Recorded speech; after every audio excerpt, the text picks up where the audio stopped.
Hello and welcome back again to visa and voyage. My name is Krishna and आज हम लोग बात करने वाले हैं न्यूज़ीलैंड के ई-वीज़ा प्रोसेस के बारे में। हम कैसे उसकी ऑनलाइन एप्लीकेशन फिल करेंगे।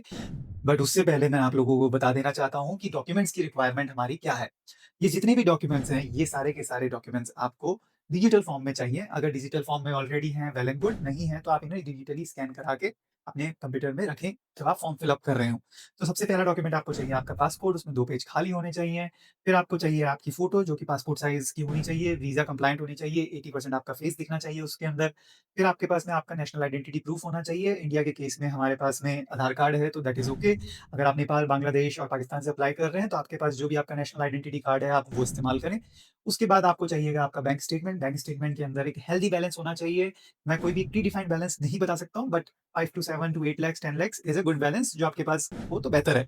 उसके बाद हम बात कर लेते हैं आपकी आइटिनरी की। ये इंपॉर्टेंट है, आपको रिक्वायर्ड रहेगी। कवर लेटर हो गया जिसके अंदर आप अपना एक समराइज्ड ओवरऑल प्लान बताएँगे।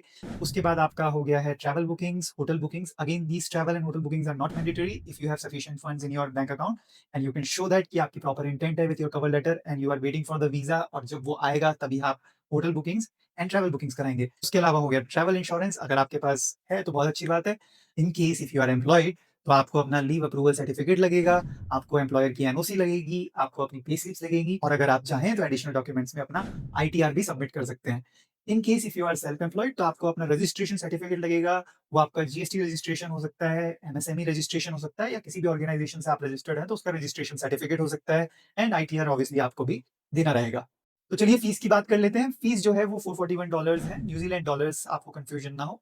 तो 441 न्यूज़ीलैंड डॉलर्स फी है 1 पर्सन की। अगर आप अपनी स्पाउस के साथ जा रहे हैं तो इट बिकम्स $551। अगर आप अपने बच्चों के साथ जा रहे हैं तो अकॉर्डिंगली वो $100 बढ़ती जाएगी पर पर्सन। तो अगर हम बात कर लेते हैं प्रोसेसिंग टाइम की, तो processing time usually 2 weeks to 8 weeks का होता है। वीज़ा टाइप के लिए मैं बता दूँ, this is an entirely online process. तो आपको एक ई-वीज़ा इश्यू होगा जो आपके मेल एड्रेस पे आ जाएगा। सो आपको उसकी कोई चिंता करने की ज़रूरत नहीं है। ये सारी जो डिटेल्स थी, ये थी न्यूज़ीलैंड की वीज़ा एप्लीकेशन प्रोसेस के बेसिक्स। हम चलते हैं अब सीधा स्क्रीन पे और मैं आपको बताता हूँ कैसे हम फॉर्म फिल करने वाले हैं step by step. Okay guys, हम गूगल पे आ गए हैं। यहाँ पे हम सर्च कर लेंगे न्यूज़ीलैंड विज़िटर वीज़ा एप्लीकेशन। जो ये फर्स्ट लिंक आ रहा है इस पे हम क्लिक कर देंगे। क्लिक करते के साथ हमें ये डिटेल्स बता रहा है। कॉस्ट इसकी जो है 441 न्यूज़ीलैंड डॉलर्स है। हम यहाँ अप्लाई ऑनलाइन पे क्लिक कर देंगे। अब हमें किसी भी वीज़ा एप्लीकेशन को जब भरना होता है तो हमें एक अकाउंट क्रिएट करना पड़ता है। यहाँ पे भी हमें एक अकाउंट क्रिएट करना पड़ेगा which is create a Realme login account. So guys, हम रियलमी के सेटअप पेज पे आ गए हैं। यहाँ पे मैंने अब सबसे पहले अपना ईमेल एड्रेस डाल दिया है। उसके बाद में मुझसे पूछा जा रहा है सेंड कोड करना है, तो वो वहाँ से कोड आएगा मेरे ईमेल एड्रेस से। अब मेरे ईमेल एड्रेस से जो कोड आया है वो मैंने यहाँ पे एंटर कर दिया है। कन्फर्म कोड पे मैं क्लिक कर दूँगा। उसके बाद में मैंने मेरा एक यूज़र नेम सेलेक्ट कर लिया और मैंने एक पासवर्ड एंटर करके कंटिन्यू पे क्लिक कर देता हूँ। ठीक है गाइज़, हम सेटअप योर अकाउंट पेज पे आ गए हैं। यहाँ पे हमारे पास ऑप्शन नहीं है। अगर आपके पास ऑस्ट्रेलिया या न्यूज़ीलैंड का मोबाइल नंबर है तो वो आप एंटर कर सकते हैं। अल्टरनेटिव कॉन्टैक्ट नंबर के अंदर मैं यहाँ पे इंडिया सेलेक्ट कर लेता हूँ और मैंने अपना एक रैंडम सा नंबर डाल दिया है। ये सिक्योरिटी क्वेश्चंस हैं, आप अपने हिसाब से सेलेक्ट करके उनका आंसर दे दें। मैंने यहाँ पे अपने-अपने हिसाब से सेलेक्ट करके उनके आंसर दे दिए हैं एंड इन्हें लिख लें, क्वेश्चंस को भी लिख लें और इनके आंसर्स को भी लिख लें प्रॉपर्ली। अगर आप कोई सीक्रेट पिन देना चाहते हैं तो आप एंटर कर सकते हैं, कंपल्सरी नहीं है। मैं यहाँ पे अकाउंट क्रिएट करके आगे बढ़ता हूँ। ठीक है गाइज़, हम आ गए हैं अपने डैशबोर्ड पे। यहाँ पे मैं क्लिक करूँगा माय वीज़ाज़ पे। नाउ माय वीज़ाज़ के अंदर मैं क्लिक करूँगा अप्लाई फॉर अ वीज़ा पे। Apply for a visa page पे हम लोग आ गए हैं। फोटो फॉर योर वीज़ा आप यहाँ पे क्लिक करके चेक कर सकते हैं कि हमें किस तरह की फ़ोटो अपलोड करनी है। उसके बाद में आपको बताया जा रहा है कि fees, decision time and where to apply, उसकी डिटेल्स अगर आपको चाहिए तो आप यहाँ पे ले सकते हैं। स्कैन ऑफ योर पासपोर्ट, यहाँ पे आपको पासपोर्ट का स्पेसिफिकेशन बताया जा रहा है कि किस तरह की डिटेल्स आपको पासपोर्ट में स्कैन करनी है और उसे अपलोड करना है। Basically first page and last page ही रहेगा। I am just letting you know. And documents to support your application वो हम ऑलरेडी अलग से डिस्कस कर रहे हैं। योर सिचुएशन, मैंने यहाँ पे टेम्परेरी वीज़ा सेलेक्ट कर लिया है, येस सेलेक्ट कर लिया है, विजिटर सेलेक्ट कर लिया है। इसके लिए what type of visa do you want to apply for? Are you citizen और परमानेंट रेजिडेंट ऑफ ऑस्ट्रेलिया और citizen of a visa favour country? The answer is no. अगर आप इंडिया से अप्लाई कर रहे हैं तो आप अपनी कंट्री फिर भी चेक कर सकते हैं एक बार। Purpose of your visit, tourism और holiday. Why do you want to visit New Zealand? I am coming for a holiday और वैकेशन। इसके बाद में हम स्टार्ट माय एप्लीकेशन पे क्लिक कर देंगे। ठीक है गाइस, अब हम इस विजिटर वीज़ा जनरल पेज पे आ चुके हैं। यहाँ हमें बताया जा रहा है कि प्रिंसिपल एप्लीकेंट के साथ हम कंटिन्यू कर सकते हैं। सो हम यहाँ पे कंटिन्यू करते हैं। ये हम आ गए हैं फर्स्ट पेज पे after clicking on continue.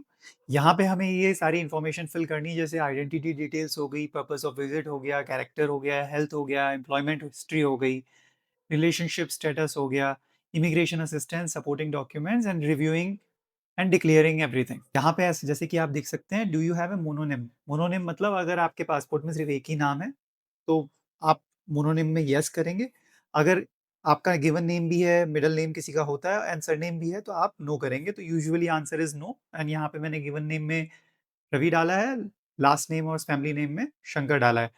And यहाँ पे वार्निंग भी मिल रही है, ये सब चीज़ें चेक कर ले क्योंकि इसमें अगर कुछ भी मिसमैच होता है spelling wise etcetera, space wise, तो प्रॉब्लम हो सकती है।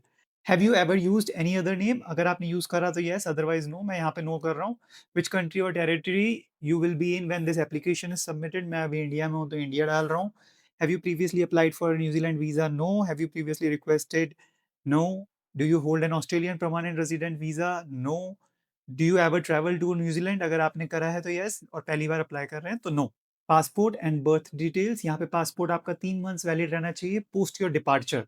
मैंने मेरा पासपोर्ट नंबर डाल दिया है, nationality as shown in passport. Country और टेरिटरी ऑफ इशू, मैंने इंडिया सेलेक्ट कर लिया है। हैव यू एवर लिव्ड और spend time in your passport issue country, yes.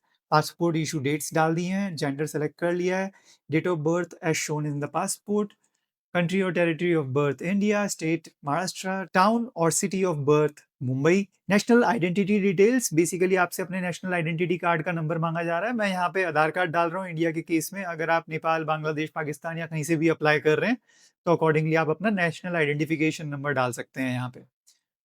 Other citizenship, no. Upload photo, मैंने एक फोटो अपलोड कर दी है यहाँ पे। एप्लीकेंट कॉन्टैक्ट डिटेल्स में हम आ गए हैं। यहाँ पे हमें हमारी फिजिकल लोकेशन बतानी है गाइस। तो जिसको भी ये कंफ्यूजन है कि उसके पासपोर्ट के एड्रेस पे वो अभी नहीं रह रहा है, डोंट गेट कंफ्यूज। हमें हमारी प्रेजेंट जहाँ हम रह रहे हैं वो फिजिकल लोकेशन का एड्रेस यहाँ एंटर करना है। मैंने ये पूरा एड्रेस एंटर कर दिया है यहाँ पे। फिर ये पूछा गया है, is your postal address the same as your physical address. In case अगर आपका पोस्टल एड्रेस कुछ और है तो वो आप दे सकते हैं उन्हें, नहीं तो आप यस करके आगे बढ़ सकते हैं। एप्लीकेंट्स ईमेल एड्रेस, मैंने अपना ईमेल एड्रेस डाल दिया है। एप्लीकेंट प्रिफर्ड कॉन्टैक्ट नंबर, मैंने यहाँ पे कंट्री कोड यूज करके अपना प्रिफर्ड कॉन्टैक्ट नंबर एंटर कर दिया। सेव एंड कंटिन्यू पे क्लिक कर देते हैं। ठीक है गाइज, हम आ गए पर्पस ऑफ विजिट पेज पे। यहाँ पे हमारा पर्पस ऑलरेडी हम सेलेक्ट कर चुके हैं। Are you able to support yourself financially during your stay, including onward tickets? The answer is yes. Do you have a prepaid accommodation? Yes. तो मुझे यहाँ पे सिर्फ 400 न्यूजीलैंड डॉलर्स की रिक्वायरमेंट है। अगर मैं नो करता हूँ तो मुझे $1000 की रिक्वायरमेंट है for each person each month. लेकिन मैं आपको सेफ्टी के लिए बता के रख रहा हूँ, आपके पास 5 से 7 लाख 8 लाख रुपए बैलेंस होना चाहिए अकाउंट में। Increases your chances to have the visa being approved. उसके बाद में, do you have at least $1000 available for each person each month? Answer is yes. What evidence of onward travel will you provide? So यहाँ पे हमारे पास 3 option है। I have evidence of a prepaid booking, अगर आप फ्लाइट बुक कर रहे हैं या डमी टिकट ले रहे हैं। I have sufficient fund to purchase travel, तो आप इस पे क्लिक कर सकते हैं। मैं इसको सेलेक्ट कर रहा हूँ क्योंकि मैं ट्रैवल तभी बुक करूंगा जब मेरे पास वीजा अप्रूव हो के आएगा। Do you require a multiple journey visa? Please इसका आंसर नो ही करें अगर आप सिर्फ टूरिज्म के पर्पज से ही जा रहे हैं। अगर आपको मल्टीपल बार जाना है and there is a very strong reason which you can explain in your cover letter और अदरवाइज, तो आप फिर मल्टीपल एंट्री के लिए रिक्वेस्ट करें। अदरवाइज आप अपनी यहाँ पे डेट्स डाल दें जो आपकी डेट्स है। मैंने यहाँ पे जैसे 1 जनवरी 2026 से लेके 7 ऑफ जनवरी 2026 डाल दिया। यूजुअली जब न्यूजीलैंड आपको वीजा देता है तो वो मल्टीपल एंट्री ही वीजा अप्रूव करके देता है, बट इसका आंसर आप नो रखें। पेरेंटल परमिशन, बेसिकली ये पूछा जा रहा है आपके इस एप्लीकेशन के अंदर कोई भी ऐसा पर्सन है जिसकी उम्र 16 वर्ष से कम है। अगर ऐसा है तो फिर हम अलग सेलेक्ट करेंगे। हमारे केस में ऐसा नहीं है तो no one included in this application is under 16। Save and continue. ठीक है गाइज, हम आ गए हैं नेक्स्ट स्टेप पे। एज यू कुड सी ये हमारी प्रोग्रेस है। Details, purpose of visit, now we are on character. इनका answer usually no no no ही रहने वाला है। आप चाहें तो पढ़ लें एक बार। Have you ever been refused a visa? इसका आंसर कई बार येस होता है, तो आप अपनी कंट्री ज़रूर डालें जो भी वीज़ा आपको रिफ्यूज़ हुआ है। कोई भी गलत इन्फॉर्मेशन वीज़ा ऑफिसर को बिल्कुल ना दें और उसका वीज़ा टाइप लिख दें यहाँ पे अगर वैसा है, एंड उसका जो भी रीज़न रहा है वो भी उन्हें बता दें। अगर नहीं है तो सिंपली नो डाल के सेव एंड कंटिन्यू। ठीक है दोस्तों, हम हेल्थ टैब पे आ चुके हैं। यहाँ हमसे पूछा गया है हमें ट्यूबरकुलोसिस है। The answer is no. Medical care during a stay in New Zealand, क्या आपको डायलिसिस की ज़रूरत पड़ेगी? आंसर नो है। Medical condition that may require hospitalization और anything specific? Answer is no. Residential care की ज़रूरत पड़ेगी? The answer is no. Length of stay हम यहाँ पे लेस देन 6 मंथ सेलेक्ट कर रहे हैं। मेडिकल एग्ज़ामिनेशन में हम आंसर नो सेलेक्ट करके सेव एंड कंटिन्यू कर देंगे। एम्प्लॉयमेंट हिस्ट्री पूछी जा रही है अब हमसे यहाँ पे। हमारे पास 3 चॉइसेस हैं, येस, नो और रिटायर्ड। मैं यहाँ पे येस सेलेक्ट कर लेता हूँ। Provide details of your current work, enter the month and date. So मैं यहाँ पे मंथ एंड डेट एंटर कर देता हूँ। जॉब टाइटल के अंदर मैं अपना यहाँ पे मैनेजर सेलेक्ट कर लेता हूँ। फिर मैंने अपनी कंट्री और टेरिटरी ऑफ वर्क डाल दिया इंडिया, स्टेट और प्रोविंस डाल दिया महाराष्ट्र। जहाँ मेरी ऑर्गेनाइजेशन बेस्ड है उसका भी मैंने डिटेल्स डाल दिया है यहाँ पे। नेम डाल दिया ऑर्गेनाइजेशन का, हेड ऑफिस का एड्रेस डाल दिया। मोबाइल नंबर या एम्प्लॉयर फ़ोन नंबर में मेक श्योर करें। देखिए आपको कंट्री कोड डालना है, फिर उसके बाद सिटी कोड डालना है, उसके बाद में आपको लैंडलाइन नंबर डालना है। बट मेक श्योर करें कि ये स्पेस रहे तो उसी फॉर्मेट में डालें। मैंने यहाँ एक मोबाइल नंबर डाला है तो मैंने कंट्री कोड डाल के मोबाइल नंबर एंटर कर दिया है। एम्प्लॉयर ईमेल एड्रेस जो है वो मैंने अपना डाल दिया है। सेव एंड कंटिन्यू पे क्लिक कर दें। अब हम आ गए हैं रिलेशनशिप्स पे। हमसे पूछा गया है कि पार्टनरशिप स्टेटस क्या है, तो जो भी आपका है वो सेलेक्ट कर ले। मैंने सिंगल सेलेक्ट कर लिया। Do you have any contacts in New Zealand? If yes तो यस, देन नो तो नो। Save and continue. अगर आप किसी के बिहाफ पे ये फॉर्म भर रहे हैं तो आंसर यस देंगे। अगर आप खुद का फॉर्म खुद भर रहे हैं तो आंसर नो देंगे। एडवाइस के अंदर भी आपसे पूछा गया है, हैव यू रिसीव्ड असिस्टेंस और immigration advice relating to this application? किसी से आपने इमिग्रेशन एडवाइस या असिस्टेंस ली है? तो answer is no. Save and continue. ठीक है गाइज, हम आ गए हैं सपोर्टिंग डॉक्यूमेंट्स वाले पेज पे। यहाँ हमसे पूछा जा रहा है, are all the documents you intend to upload in English? क्या आपके जो भी डॉक्यूमेंट्स हैं वो सारे इंग्लिश में हैं? मैंने येस सेलेक्ट किया है। आइडेंटिटी एविडेंस के अंदर मैंने यहाँ पे अपने पासपोर्ट को अपलोड कर दिया पीडीएफ फॉर्मेट में। नेशनल आइडेंटिफिकेशन के अंदर मैंने यहाँ आधार अपलोड कर दिया है। योर हाउस होल्ड रजिस्ट्रेशन हमारे यहाँ पे यूजुअली एप्लीकेबल नहीं होता है, मैंने उसको ब्लैंक छोड़ दिया है। Are you living in a country that is not your country of citizenship? The answer is no. Purpose of visit evidence के अंदर हम यहाँ पे हमारी आइटिनरी अपलोड कर देंगे। अगर आप चाहें तो आइटिनरी के साथ में आप आपकी hotel bookings and travel bookings भी अपलोड कर सकते हैं। एविडेंस ऑफ जेन्युइन इंटेंट, ये बेसिकली यहाँ पे जानना चाहते हैं कि आप घूम फिर के वापस से न्यूजीलैंड से इंडिया आएंगे। सो सबसे पहली चीज़ जो इन्होंने मांगी है, leave from work is approved. तो आपको वो जो लीव सर्टिफिकेट मिला है वो यहाँ पे अटैच कर देना है। अगर आप ऑस्ट्रेलिया जाने वाले हैं या आपके पास ऑस्ट्रेलिया का वीज़ा है तो वो आप एज़ अ एविडेंस प्रूफ यहाँ पे लगा सकते हैं।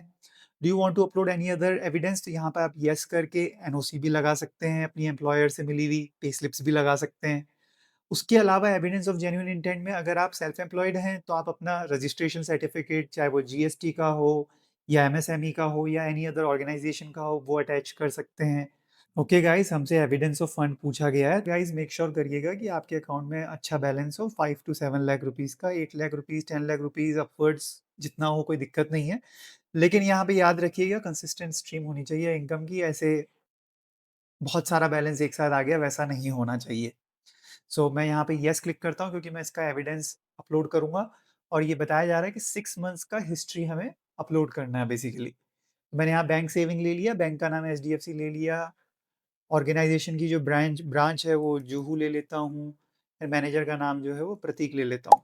मैंने यहाँ पे जो फंड्स हैं उन्हें कन्वर्ट कर दिया न्यूजीलैंड डॉलर के अंदर। उसके बाद में मैंने यहाँ पे स्टेटमेंट अपलोड कर दिया। ठीक है गाइस, हमसे ये पूछा जा रहा है अदर एविडेंस के अंदर कि क्या हम कोई और डॉक्यूमेंट सबमिट करना चाहते हैं। मैंने येस सेलेक्ट किया है। यहाँ पे मैंने ऑप्शंस में से जाके कवर लेटर सेलेक्ट कर लिया, कवर लेटर अपलोड कर दिया। दूसरे वाले को में मैंने मेडिकल इंश्योरेंस कंफर्मेशन सेलेक्ट कर लिया, वो अपलोड कर दिया। अदर फाइनेंशियल इन्फॉर्मेशन में मैं आईटीआर सेलेक्ट कर ले रहा हूँ यहाँ पे। देखिए, this is more than sufficient जो हम अभी तक डिस्कस करते हुए आ रहे हैं। इसके अलावा किसी और डॉक्यूमेंट की ज़रूरत नहीं है। But everything depends again on case to case basis. इसके बाद हम आ गए हैं डिक्लेरेशन पे। यहाँ पे मैंने दोनों चेक बॉक्सेस पे क्लिक कर दिया है। हमसे सिंपली ये पूछा जा रहा है कि आपने जितनी भी इन्फॉर्मेशन दी है वो करेक्ट है और सारी इन्फॉर्मेशन जो आपने दी है वो इंग्लिश डॉक्यूमेंटेशन में है।